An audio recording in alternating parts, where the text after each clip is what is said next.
Donc je vais parler donc d'Alembert astronome. Et en particulier, je vais me concentrer sur la théorie de la Lune, qui n'est pas la seule contribution, et ni même la plus importante d'Alembert en astronomie, puisqu'en fait, on peut plutôt considérer que c'est là où il est le plus original, c'est sur la recherche de la précession et le mouvement du corps solide, qui sera repris aussi par Euler. Mais donc, c'est la Lune que j'ai choisie. Et donc, je vais commencer par donner des références essentielles là-dessus, sur ce travaux de d'Alembert. Et sans trop de surprise, ces références essentielles, eh bien, sont les volumes parus sur les œuvres de d'Alembert, et en particulier tout ce qui a été écrit, commenté par Michel Chaperon, que ce soit dans les textes de mécanique céleste ou dans la correspondance. Donc, je vais retracer un petit peu le problème, en commençant par Newton. Donc, Newton avec la loi de la gravitation universelle, on dit Newton, donc on a une planète autour du Soleil, Newton permet de retrouver les lois de Kepler. Alors ça, ce n'est pas tout à fait vrai. On a la loi de Kepler, c'est-à-dire que la troisième loi de Kepler, que le cube des grands axes est proportionnel au carré des périodes. Mais en fait, ici, c'est phénoménologique et le K, il ne veut rien dire, enfin, c'est juste une constante. Avec Newton, avec la loi, avec donc le principe fondamental, on a beaucoup plus, puisque cette constante, maintenant, elle s'exprime en fonction des éléments physiques et en particulier de la masse des corps.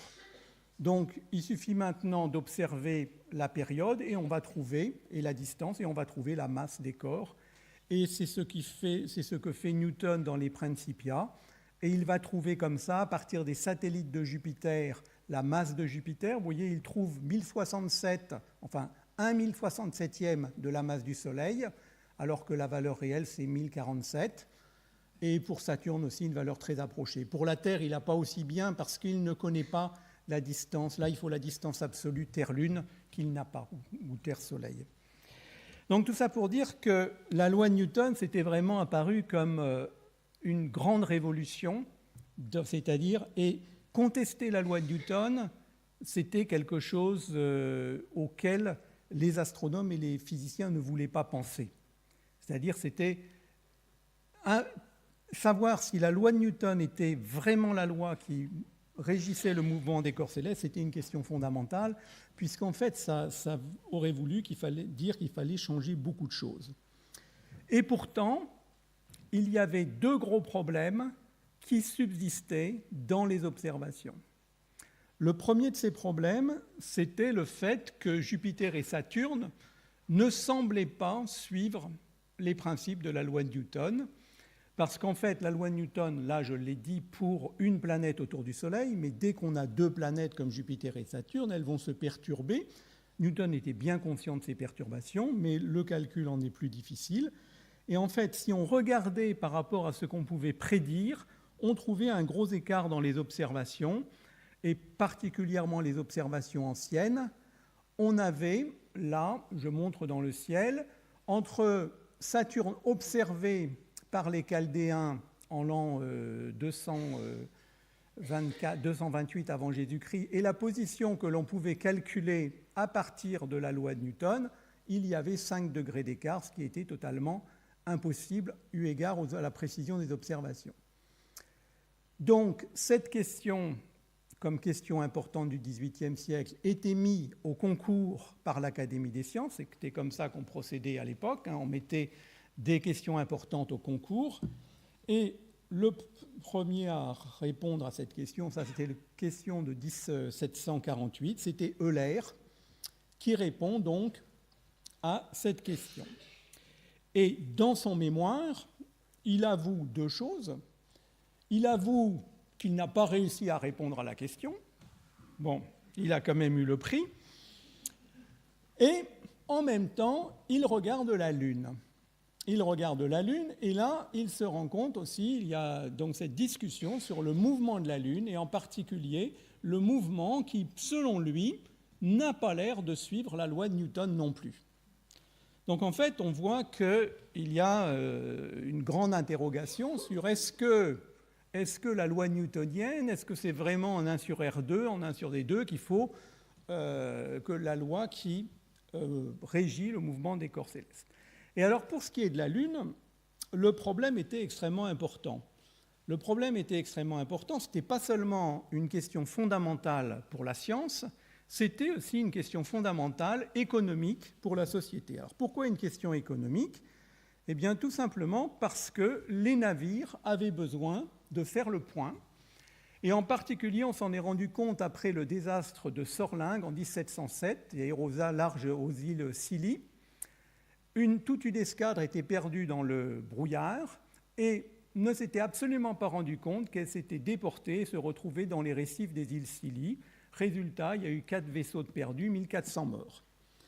À la suite de ce désastre, les Anglais ont décidé, par la loi, c'est ce qu'on a appelé le Longitude Act, de mettre justement au concours, d'établir un board of longitude et de mettre au concours tout progrès qui améliorerait les possibilités de déterminer la longitude en mer.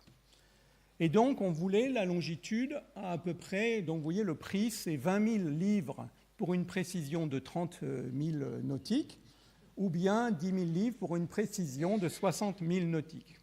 Alors, 60 000, c'est... Est-ce que j'ai un truc qui fait des... Alors, c'est peut-être... Si on appuie, ça fait un... Ah ben oui. Donc, 60 000... ça correspond à 1 degré en longitude à l'équateur.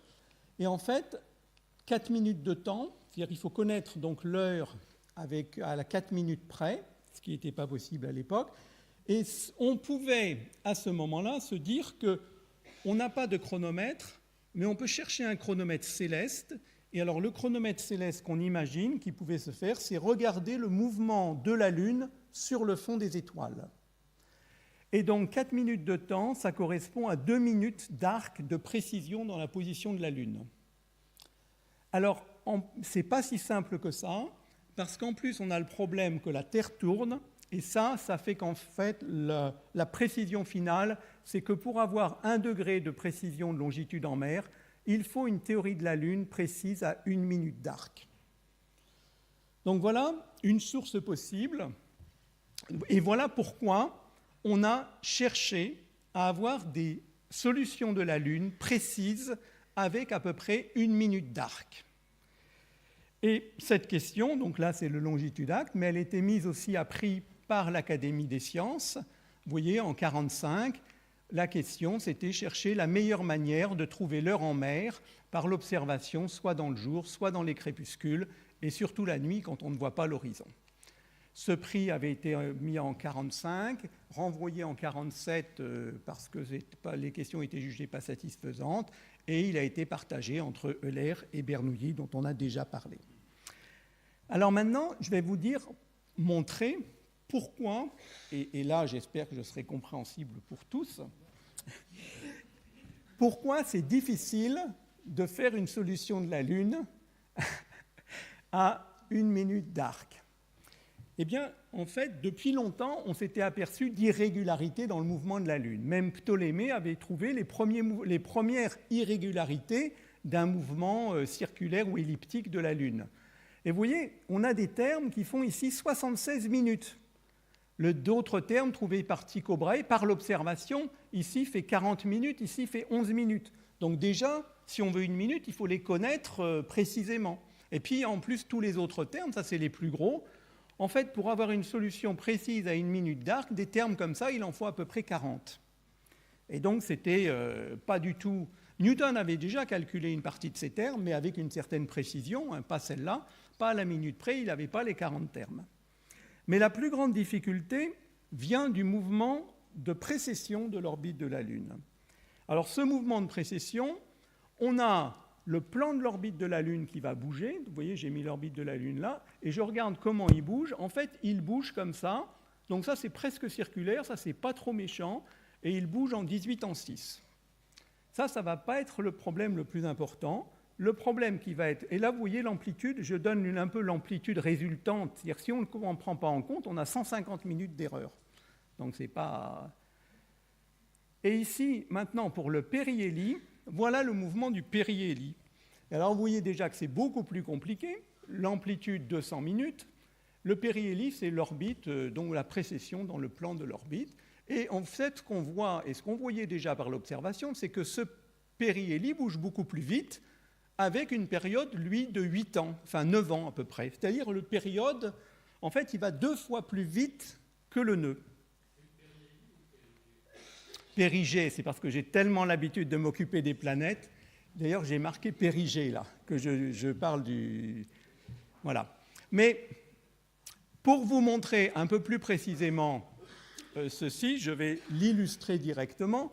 Donc, je vais mettre la Terre au centre du monde, la Lune autour et le Soleil derrière. Le Soleil, ce sera le vrai Soleil, et la Lune, ce sera en fait le périgée de la Lune. Et donc, je vais faire avancer ça. Et vous voyez donc, ici, on a le plan. Le plan, on le voit, l'intersection avec le plan, c'est tout simplement la ligne blanche, là, entre le blanc et le gris. Donc ça, c'est le nœud. Donc vous voyez, le nœud va dans ce sens-là. Ici, on a fait 2 ans. Le périhélie va dans l'autre sens, mais vous voyez que son mouvement est assez compliqué. Donc, chaque fois que le Soleil passe, là, il y a 1 an de passé.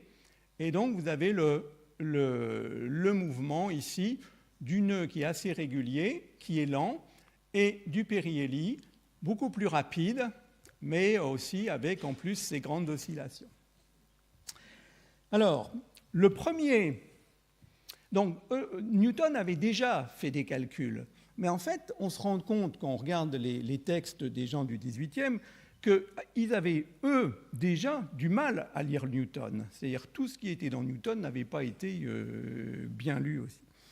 Et en fait, Euler va le premier faire recalculer donc précisément le mouvement du périhélie, du périgée, j'y arriverai pas, et il se rend compte, comme tout à l'heure, qu'il y a une différence il y a un problème dans le mouvement du périgée, et en fait, ce qu'il trouve, lui, par le calcul, ce qu'il va trouver, c'est que le périgée bouge à la même vitesse que le nœud, alors que l'observation montrait le contraire. L'observation montrait que le périgée allait 2 fois plus vite que le nœud. Et il commence à se poser des questions sur la loi de Newton. En fait, là, il écrit à Clairaut le 30 septembre 1747 en lui disant, ben voilà, moi, quand je fais le calcul, je trouve une vitesse de 10 000 je trouve une vitesse moitié à peu près de la vitesse observée. Il écrit à Clairaut, mais Clairaut, lui, il dit, ben justement, j'ai déposé un pli cacheté à l'Académie qui dit exactement la même chose. Donc Clairaut, lui, avait refait le même calcul en même temps, et donc avait aussi trouvé 18 ans au lieu des 9 ans pour le mouvement, pour la période du périgée. Et Clairaut questionne la loi de Newton et se dit qu'il faut sans doute rajouter un terme supplémentaire dans l'interaction Newton, donc pas avoir juste le terme en 1 sur R2, mais peut-être rajouter un terme en 1 sur R4. Et c'est là que d'Alembert intervient aussi. Il dit, mais moi aussi, j'ai déposé un pli cacheté avec aussi le même résultat. Le même résultat, donc, avec une période, il trouve par le calcul 18 ans au lieu des 9 ans. Et d'Alembert écrit justement, je dois avertir au reste que cet article 15 que j'ai ajouté à mon mémoire dans le cours de la lecture que j'en ai faite, et qui a été paraphé avec le reste du mémoire le 23 juillet 1947. Le paraphe, c'est justement le pli cacheté, n'a point été lu à l'Académie. Ainsi, M. Clairaut n'en avait aucune connaissance lorsqu'il a lu à la fin du mois d'août la méthode pour trouver le mouvement des absides. Et comme de son côté, il n'a lu le résultat de son calcul que sur l'apogée de la Lune que le 15 novembre, on voit que nous sommes arrivés à la même conclusion par des routes très différentes sans rien nous communiquer. Donc en fait, tous les trois, Euler, Clairaut, d'Alembert, arrivent de manière indépendante à la conclusion que le calcul donne la moitié de ce qui est observé.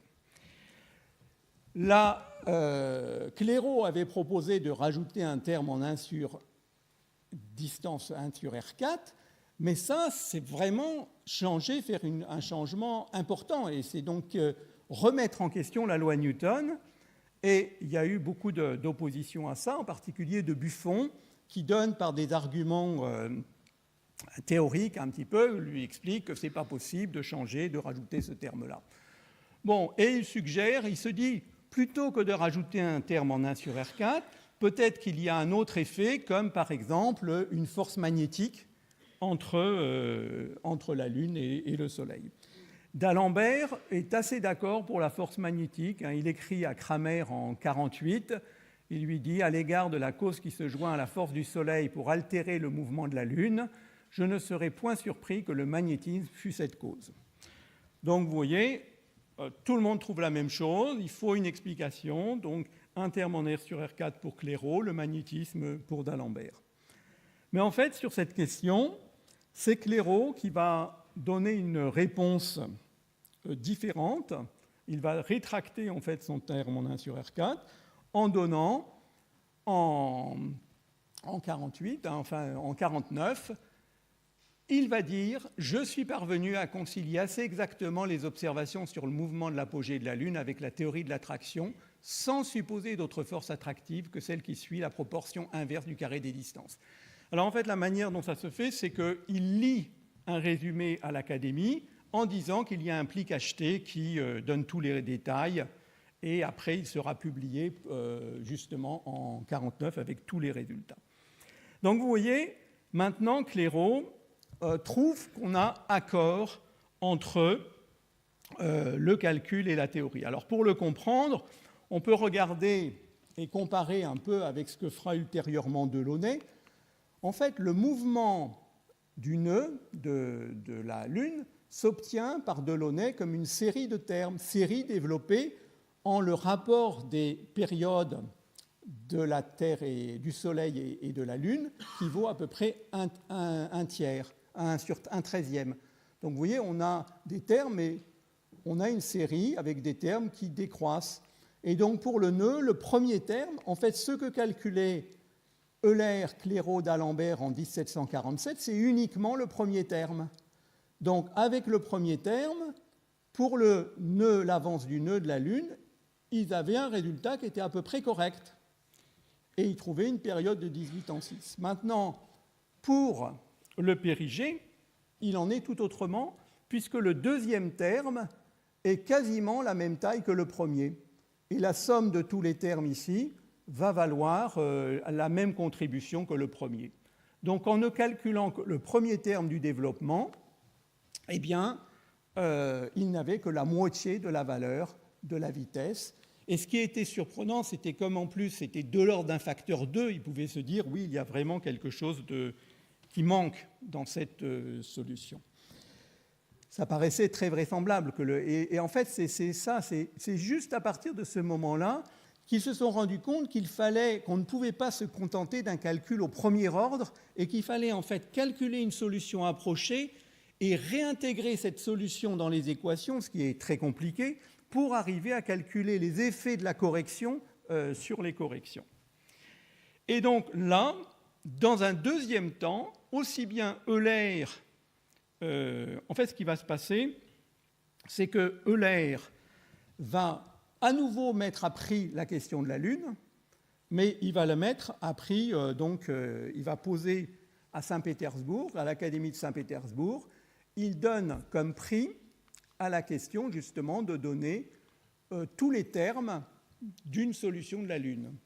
Question si toutes les inégalités qu'on observe dans le mouvement de la Lune sont en accord avec la théorie newtonienne et quelle est la vraie théorie de toutes ces inégalités à partir de laquelle on puisse déterminer le lieu de la Lune pour un instant quelconque ou le plus exactement possible. Alors en fait, le seul à répondre, bon, Euler bien sûr ne va pas répondre au problème qu'il a posé, mais Clairaut va y répondre et aura le prix. D'Alembert, qui avait été sollicité pour y répondre, finalement ne va pas y répondre. Il ne va pas y répondre pour deux raisons. Un, il est très occupé par l'encyclopédie à ce moment-là. Et puis deux, il n'a pas envie d'envoyer à Euler, il s'est fâché un peu entre-temps avec Euler, il n'a pas envie de lui envoyer ses calculs à l'avance. Et il préférera les publier ultérieurement dans justement les quelques points les recherches sur différents points importants du système du monde. Et c'est donc dans ces 3 travaux, chacun va calculer les termes supplémentaires, donc l'accord avec le mouvement observé va se faire. Je dirais que c'est sans doute d'Alembert qui va donner la forme la plus aboutie, la forme analytique la plus aboutie. Voilà une comparaison entre le calcul qu'a réussi à faire d'Alembert ici en 1754. Donc ça, c'est maintenant ce développement où les 2 premiers termes sont calculés de manière exacte. Et puis ensuite, vous voyez, ça c'est le calcul de Delaunay ultérieur qui a le vrai développement. Et là maintenant, on a un calcul de d'Alembert qui s'approche vraiment. On a des différences sans doute parce qu'il n'a pas tellement pris exactement les mêmes termes en compte. Pour avoir le détail précis de ce calcul de d'Alembert, je crois qu'il faut attendre le volume 9 des recherches, des travaux, des œuvres complètes d'Alembert. Alors, comme je ne voulais pas l'attendre, j'en ai fait un fac-similé à l'avance. J'espère que vous me pardonnerez d'avoir anticipé donc, cette parution. Alors, donc, j'ai rajouté là, apparaître en 2019. Et alors, on voit ces travaux. Donc là, dans ces travaux, on part de la loi de Newton et on essaye de calculer le plus précisément possible, donc avec uniquement la loi de Newton, le développement de ces termes pour avoir le mouvement du périgée et tous les termes aussi perturbatifs.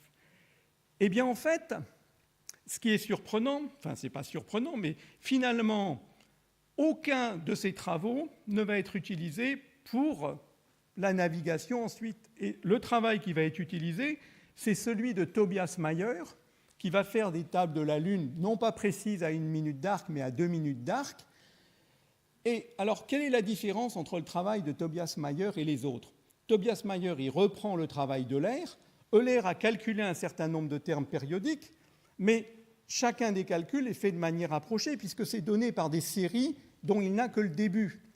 En fait, ce que va faire Tobias Mayer, c'est d'ajuster ces termes à l'observation. Et si on fait ça, bien sûr, on a une représentation du mouvement de la Lune qui est bien plus précis, mais à l'inverse, on ne peut plus statuer de savoir si la loi de Newton représente bien le mouvement des corps célestes. On a perdu ça. On revient dans un modèle phénoménologique qui s'ajuste aux observations, sauf qu'on a pris un modèle de départ qui est beaucoup plus proche du modèle réel. Et en fait, donc, Tobias Mayer aura une partie du prix du longitude-acte, mais on ne lui donnera que 3000 livres, c'est-à-dire une petite partie, et puis Euler, une petite contribution de 300 livres pour son travail. Alors, et comme vous le savez sans doute, la détermination, finalement, le prix dans le longitude-acte sera finalement attribué, après bien des déboires, à l'amélioration des chronomètres maritimes par Harrison. Alors, je vais terminer en vous parlant des théories de la Lune aujourd'hui. Théorie de la Lune aujourd'hui, qu'est-ce qui a changé ? Ce qui a changé, c'est qu'on est allé sur la Lune, on y a déposé des réflecteurs laser, et du coup, on mesure la distance Terre-Lune avec une précision d'un peu plus du centimètre. Ça, c'est une graphique tirée en fait de la thèse d'un de mes étudiants qui a soutenu vendredi dernier, donc vous voyez, c'est d'actualité. Et donc, contrairement au XVIIIe siècle, on a maintenant une précision bien plus grande. Alors, bien sûr, pour faire le point en mer, on n'a plus besoin de la Lune, puisque maintenant on a aussi le GPS qui donne un chronométrage et un positionnement immédiat. Mais on peut toujours se poser la question de savoir est-ce que le mouvement de la Lune suit bien les lois de la gravitation. Et donc ça, on peut continuer les méthodes perturbatives initiées donc, par Euler, Clairaut, d'Alembert, mais on se rend compte que si on veut atteindre la précision du centimètre, c'est très difficile. Là, si je prends les travaux de Michel Chaperon et de Jean Chaperon, qui ont poussé en fait, ces méthodes perturbatives un petit peu à l'extrême, même avec 16 000 termes, on n'a qu'une précision de quelques mètres sur 100 ans, alors qu'en fait, il nous faut le centimètre. Donc là, c'est résolu par l'intégration numérique. Avec une intégration numérique directe, on a une erreur interne qui est du micron sur 100 ans, donc là, il n'y a pas de problème. Et alors, on ne va pas chercher la question, comme je dis, c'est pas pour prédire le mouvement de la Lune, mais se demander est-ce que le mouvement de la Lune suit bien la loi de la gravitation. Et en fait, ce qu'on peut tester, donc je reprends la question de d'Alembert, il va le dire après, il va dire oui, d'accord, on a utilisé la solution de Tobias Mayer, mais quand même ma solution à moi analytique, elle montrait bien que la loi de Newton pouvait donner bien la bonne réponse pour le mouvement de la Lune. Et donc c'est pour ça que je dis, je reviens à la question d'Alembert, faut-il changer les lois de la gravitation pour expliquer le mouvement de la Lune? Et ici, ce qu'on peut tester toujours avec le mouvement de la Lune, et qui est toujours le meilleur test c'est le meilleur test de gravitation pour le principe d'équivalence, c'est-à-dire on prend la Terre et la Lune qu'on laisse tomber dans le champ de gravitation du Soleil, et les résultats que je vous ai montrés tout à l'heure permettent de tester ça à quelques 10-14. Et donc, vous voyez que c'est toujours une question d'actualité, cette question du XVIIIe siècle. Et je vais terminer par un petit clin d'œil en regardant dans l'encyclopédie, où j'ai regardé astrologue. Et là, qu'est-ce qu'on voit ? Se dit d'une personne à donner à l'astrologie ou à la divination par le moyen des astres. Les astrologues étaient autrefois fort communs. Les plus grands hommes même paraissaient avoir cru à l'astrologie, tels que M. de Thou et plusieurs autres. Aujourd'hui, le nom d'astrologue est devenu si ridicule qu'à peine le plus bas peuple ajoute-t-il quelquefois aux prédictions de nos almanachs. Et si je regarde à astronome, se dit d'une personne versée dans l'astronomie, le peuple confond quelquefois astrologue et astronome, mais le premier s'occupe d'une science chimérique et le second d'une science très belle et très utile. Dans le temps que l'astrologie judiciaire était à la mode, il n'y avait presque point d'astronome qui ne fût astrologue. Aujourd'hui, il n'y a plus que des astronomes et point d'astrologues, ou plutôt les astrologues sont très méprisés. Voilà, sont très méprisés.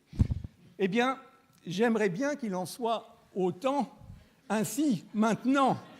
Donc, malheureusement, ce n'est pas tout à fait le cas.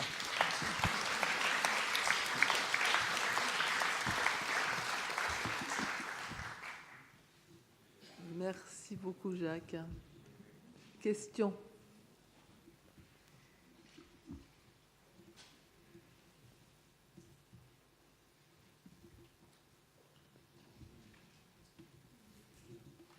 Guylain ? Est-ce que les mécanismes que tu viens d'expliquer sont amplifiés ou exceptionnels par rapport à la Lune ou pourraient s'observer sur d'autres planètes ? De quoi tu parles ? La différence d'un facteur 2 sur la période que tu as montrée, qui est oui, exceptionnelle. Non. Est-ce que c'est lié à la Lune et à ce moment-là, quelle propriété, ou ça s'observe aussi sur d'autres planètes ? C'est directement, en fait, ce facteur 2, il vient directement de la Lune. Et en fait, c'est juste un problème avec un terme périodique. Il y a en fait alors je ne sais plus si c'est lequel, si c'est le premier ou le deuxième. En fait, c'est vraiment, pour ce mouvement de la Lune, on ne peut pas juste moyenner brutalement. Il faut prendre la contribution. Même si on ne prend qu'un seul terme périodique, on peut montrer, je prends un terme périodique dans le développement, et on ne fait pas une moyenne brutale, mais on fait une intégration en prenant en compte juste ce terme périodique, on a déjà presque le bon résultat. Donc ça vient de la configuration particulière du système Terre-Lune. Si je prends le mouvement des planètes, que je fais pareil, je moyenne, on a des différences entre la solution complète et une moyenne brute du premier ordre, mais elle n'est pas aussi grosse. Il n'y a pas un facteur 2. Il y a 20% dans le pire des cas.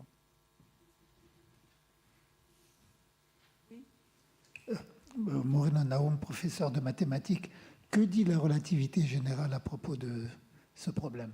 De quel problème ? De la Lune. La relativité générale, quand on fait au moment au XVIIIe siècle, avec une précision de l'ordre d'une minute d'arc. Il n'y avait pas de problème. Qu'on mette la relativité générale ou pas, on ne verra pas de différence. À l'heure actuelle, avec une précision de 2 cm ou de moins de 2 cm, si vous ne mettez pas la relativité générale, disons que là, j'ai plus en tête l'amplitude de la relativité générale, mais c'est énorme par rapport à ça. Donc on a... bien sûr, quand je parlais à la fin du modèle gravitationnel et de la précision de 2 cm, ces résidus servent justement de test à la relativité générale aussi. Si vous ne mettez pas la relativité générale, vous n'avez pas du tout ça. Oui, Uriel? Oui, à propos de l'astrologie. Enfin, déjà au VIe siècle, l'évêque Isidore de Séville dénonçait l'astrologie avec des termes très proches de ceux que l'on utilise actuellement. Évidemment, il y avait une grande différence avec d'Alembert.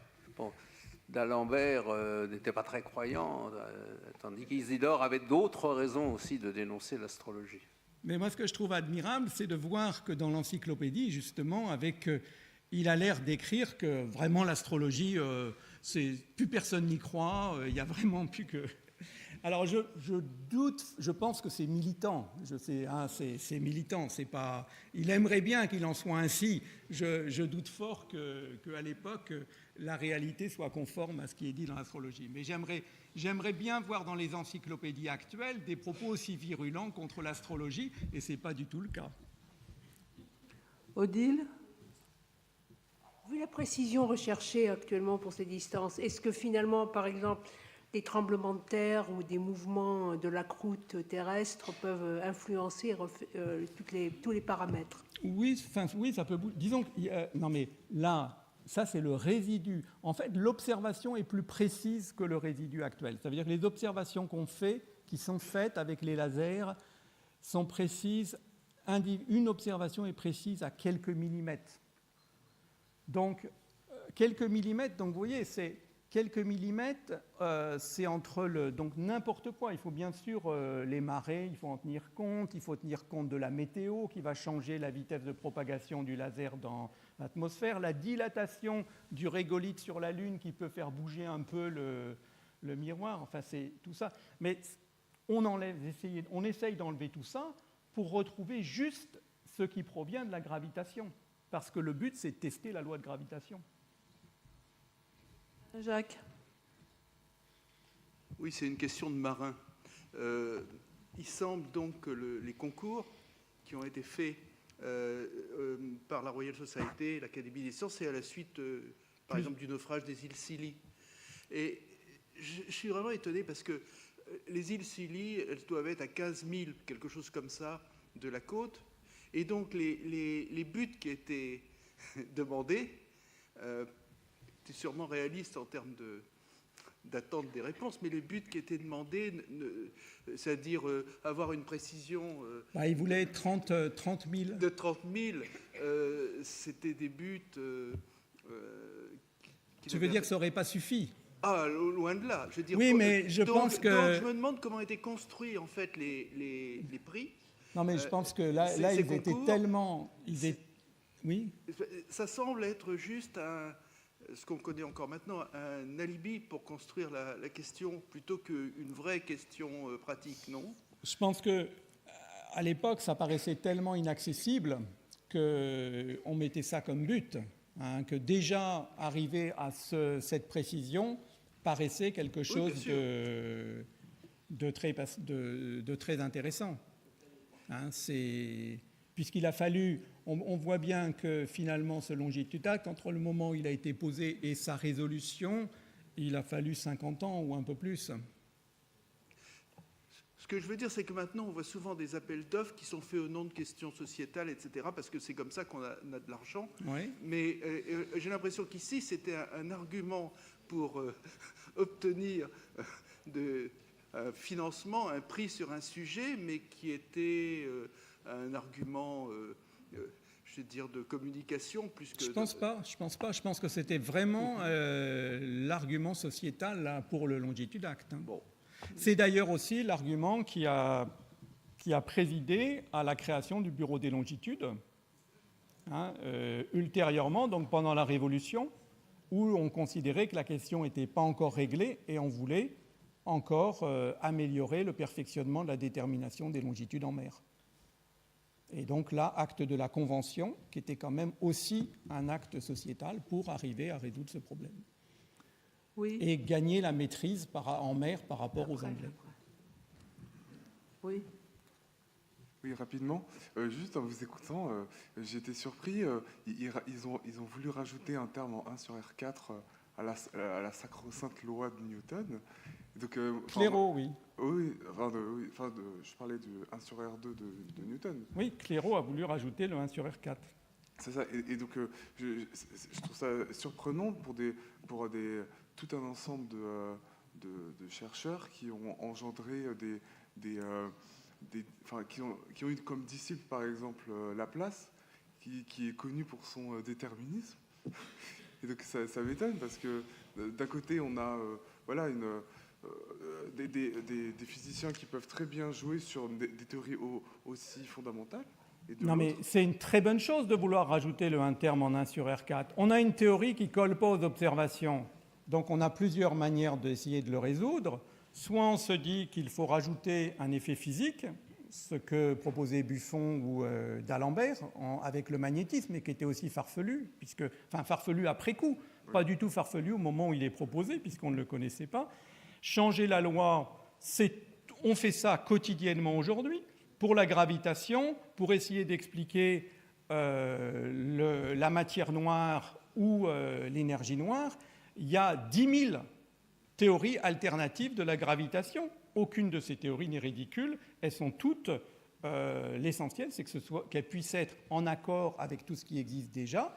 Donc là, c'était le cas, c'était tout à fait normal. Mais effectivement, c'était quand même vu comme quelque chose de très dérangeant à l'époque, de modifier cette loi de Newton. Ensuite, quand Le Verrier va trouver des désaccords avec le mouvement du périhélie de Mercure, aussi, il va lui chercher une planète intramercurielle, donc c'est tout le contraire. Il ne va pas oser modifier la loi de Newton, il va chercher une planète intramercurielle pour expliquer ce dérive du périhélie. Et il va écrire, il va dire, la dernière chose qu'on doit faire, il y pense à changer la loi, mais il dit, la dernière chose qu'on doit faire, c'est changer la loi. Il faut d'abord chercher un peu tout ce qui peut expliquer autrement. Mais en l'occurrence, là, il avait tort, puisque c'est en changeant la loi qu'on a expliqué le résultat. Donc, c'est pas du tout, c'est tout à fait c'est de la bonne science de changer la loi. D'ailleurs, Clairaut, il change la loi en un premier temps, et puis après, il fait le calcul plus à fond, et il voit que le calcul permet d'expliquer le changement. Oui. À propos de la question qui a été posée, il faut appuyer sur le bouton. Voilà. À propos de la question qui a été posée sur le Longitude Act, ce désastre a été vécu comme un scandale par la population. Et je pense que l'objectif était d'avoir une réponse réaliste pour répondre à la demande de la population. Et donc, dans les valeurs qui ont été souhaitées donc, par la résolution du Longitude Act, on tienne de ces deux propos, quoi. Donc c'était bien un enjeu sociétal. C'est bien ce qu'on dit. Oui. Bon, 2 dernières questions. Une Jean-Paul Poirier et après Vincent Courtillot. Bon, pour répondre à Alain Jacques Valeron, bon, en fait, le problème, c'est que la longitude, quand on est arrivé au Sorlingue, elle était fausse de beaucoup, parce que en traversant l'Atlantique, il faisait l'estime. Et les erreurs de l'estime s'accumulaient énormément. Donc, si on avait pu recaler à plusieurs endroits l'estime sur des valeurs à peu près correctes, même avec cette imprécision-là sur le truc, ça aurait été déjà beaucoup mieux. Donc le problème, ce n'était pas tellement de trouver la longitude quand on arrivait au Sorlingue, c'était de pouvoir se recaler quand on traversait, et puis donc de diminuer l'erreur en arrivant. Vincent Courtillot. Moi, ma remarque, c'était pour le terme en 1 sur R puissance 4. Beaucoup plus récemment, dans les années 70, avec l'arrivée de gravimètres précis, beaucoup de géophysiciens ont observé des anomalies dans des forages ou dans diverses situations qui ont conduit pendant plus d'une décennie à imaginer l'introduction d'une 5e force et à recommander. Il y a eu beaucoup de travaux qui ont fini pour l'instant par rejeter cet effet et trouver d'autres raisons pour ces anomalies. Mais donc, c'est revenu il n'y a pas longtemps. Non, mais pour en fait, en cosmologie, on a dans les gros problèmes de l'astronomie actuelle, c'est quand même, il y a le mouvement des étoiles dans les galaxies ne se comporte pas correctement. Il faut rajouter soit de la matière noire, soit changer la loi de gravitation. Alors c'est comme le problème de Clairaut. On veut quelque chose. Pourquoi il met du 1 sur R4 ? C'est qu'il voit que les planètes se comportent à peu près correctement. Donc il ne faut pas d'effet à grande échelle. Et il faut qu'il y ait un effet à petite distance. Donc en mettant un 1 sur R4, c'est un terme qui va pouvoir être beaucoup plus grand à petite distance qu'à grande distance. Et on fait pareil actuellement avec les théories alternatives de gravitation. Comme dans le système solaire, on contraint bien la dynamique, justement avec des solutions comme celles que j'ai montrées de la Lune ou autres, eh bien il faut des choses qui ne modifient pas trop les choses à l'échelle du système solaire et qui les modifient à des plus grandes échelles. Donc là, c'est l'inverse.